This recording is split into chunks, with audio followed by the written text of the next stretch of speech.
Coba bayangkan nih, hampir sepertiga penduduk di sekitar kamu itu tiba-tiba nganggur, pabrik-pabrik tutup, ekonominya berhenti, serem kan? Nah, ini yang terjadi pada waktu depresi besar tahun 1930-an. Iya, para ekonomi Jerman itu juga bilang santai saja, nanti pasar akan lebih baik dengan sendirinya. Tapi nyatanya enggak, malah makin parah.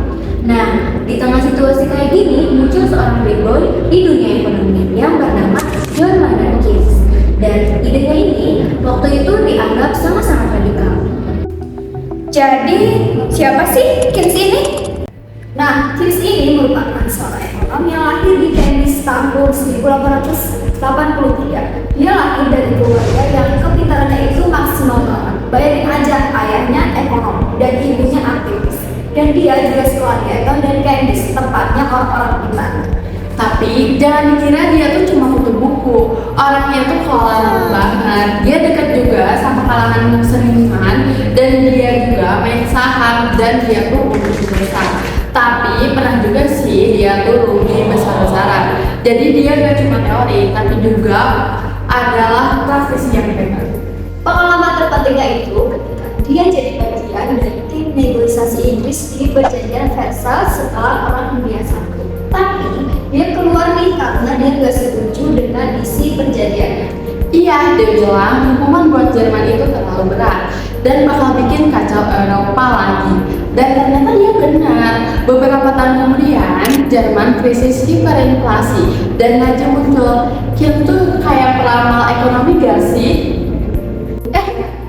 Tapi dia tuh punya ide-ide yang out of the box gak sih pada zaman itu? Ada dong. Oke, sekarang kita bahas ide-idenya yang bikin gempar pada saat itu. Pertama, Keynes itu gak percaya sama teori ekonomi klasik. Kata dia, pas resesi, orang-orang itu pasti bakalan pada takut. Jadi mereka bakal banyak nabung dan gak belanja. Kalau gak belanja, usaha bakal tutup usaha. Kalau tutup usaha, pasti banyak PHK. Kalau PHK, ya pasti orang-orang jadi pengangguran. Ini yang disebut dengan lingkaran setan. Jadi, solusinya gimana dong? Nih, ide radikalnya suruh pemerintah yang belanja. Kalau swasta pada takut, ya suruh aja pemerintah yang turun tangan. Sekolah, jalan, jembatan, gedung, apa aja. Yang penting uangnya terus berputar. Loh, bukannya itu bikin utang negara jadi numpuk ya? Nah, ini dia jeniusnya. Uang yang dikeluarkan pemerintah tadi sebenarnya nggak hilang loh. Ini namanya multiplier effect. Bayangin kayak domino. Pemerintah bayar tukang buat bikin jembatan. Tukang beli makan di warung. Pemilik warung beli baju. Penjual baju bayar sekolah anaknya. Jadi uang bakalan terus berputar dan kegiatan ekonomi tetap bisa bergerak. Yang juga keren, Keynes merupakan orang pertama yang menyebutkan terkait dengan faktor psikologis dalam ekonomi. Dia sebut animal spirits. Apa itu?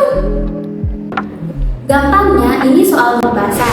Kalau lagi optimis, pengusaha berani investasi. Kalau lagi pesimis, pada narik duit semua tuh. Jadi menurut Keynes, ekonomi itu bukan hanya terkait dengan angka, tetapi juga terkait dengan perasaan dan kepercayaan diri. Bener gak sih? Keynes itu punya buku yang katanya bisa mengubah dunia. Semua ide jenius ini dia tulis di buku legendarisnya tahun 1936 yang bernama The General Theory of Employment, Interest and Money. Buku ini bikin gempar dan mengubah total cara pandang orang terhadap ekonomi. Nah, dan buku ini jadi kitab suci baru bagi para ekonom dan pembuat kebijakan di seluruh dunia. Tapi dari semua ide-ide out of the box-nya itu, ada kontroversi nggak sih? Jelas ada dong, ide segong ini gak lepas dari kontroversi. Kelebihannya itu, dia berhasil banget buat pemulihan ekonomi. Kayak program New Deal yang ada di Amerika. Dan pemerintah akhirnya punya senjata buat lawan resesi. Tapi kritiknya juga banyak. Yang paling utama bisa memicu inflasi tinggi, terbukti pada tahun 1970-an. Ada stagflasi di mana pengangguran dan inflasi sama-sama tinggi. Teori Keynesian juga kesulitan mencari kejelasan ini. Selain itu, pemerintah lambat dan tidak efisien. Juga kebijakan stimulus bisa jadi alat politik untuk mencari ketenaran. Pemikiran Keynes yang umurnya hampir 100 tahun itu masih relevan nggak sih sama perekonomian saat ini? Jawabannya masih sangat relevan. Waktu krisis finansial 2008, apa yang dilakukan pemerintah Amerika dan negara lain? Yaitu mereka menyuntikkan uang triliunan dolar ke pasar untuk menyelamatkan bank dan perusahaan. Itulah kebijakan Keynes. Contoh yang lebih freshnya lagi yaitu pas pandemi COVID-19, yang mana pemerintah Indonesia ngasih BLT, kartu pekerja, subsidi UMKM. Tujuannya apa? Ya tadi, untuk menjaga daya beli masyarakat Indonesia sehingga ekonomi gak jatuh lebih dalam lagi.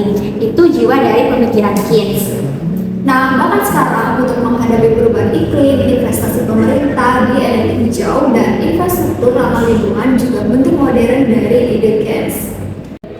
Berdasarkan informasi-informasi tadi, apa sih warisan terbesar dari Keynes? Jadi, warisan dari Keynes bukanlah rumusan matematika yang mudah, tetapi sebuah pesan yang powerful, yaitu ekonomi itu untuk manusia, bukan manusia untuk ekonomi. Terkadang pasar gagal dan kita perlu turun tangan secara aktif. Dan dia mengajarkan kita untuk berani berpikir berbeda dan punya alat untuk mencegah bencana ekonomi yang lebih besar.